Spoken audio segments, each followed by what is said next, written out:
edition. This preface, though placed at the beginning, as a preface must be, should be listened to at the end of the book.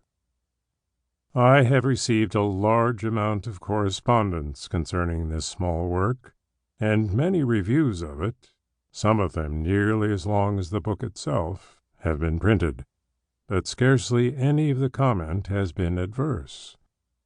Some people have objected to a frivolity of tone, but as the tone is not, in my opinion, at all frivolous, this objection did not impress me, and had no weightier reproach been put forward, I might almost have been persuaded that the volume was flawless.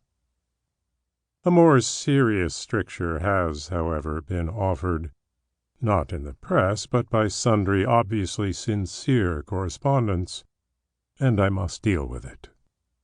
A reference to Chapter 4 will show that I anticipated and feared this disapprobation.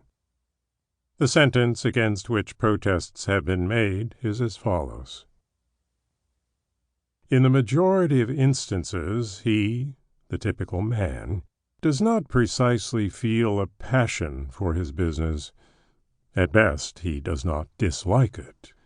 He begins his business functions with some reluctance as late as he can, and ends them with joy as early as he can.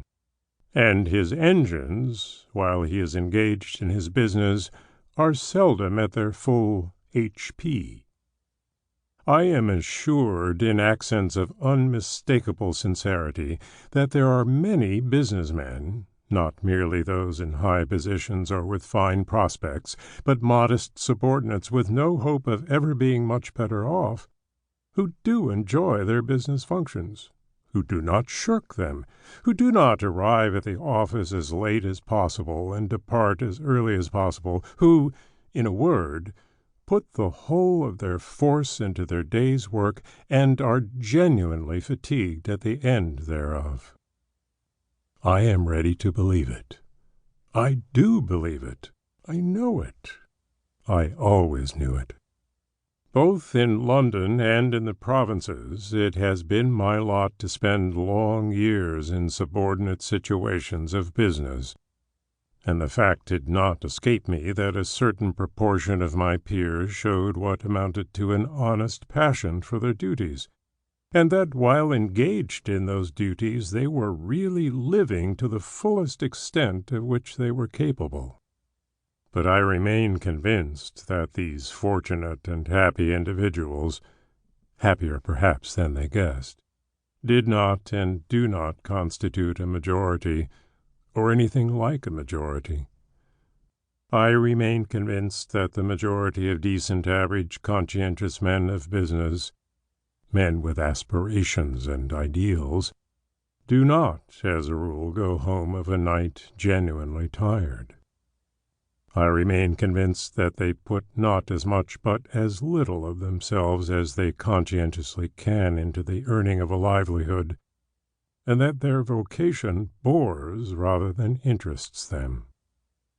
Nevertheless, I admit that the minority is of sufficient importance to merit attention, and that I ought not to have ignored it so completely as I did do. The whole difficulty of the hard-working minority was put in a single colloquial sentence by one of my correspondents. He wrote, "I am just as keen as anyone on doing something to exceed my program, but allow me to tell you that when I get home at 6:30 p.m., I am not anything like so fresh as you seem to imagine."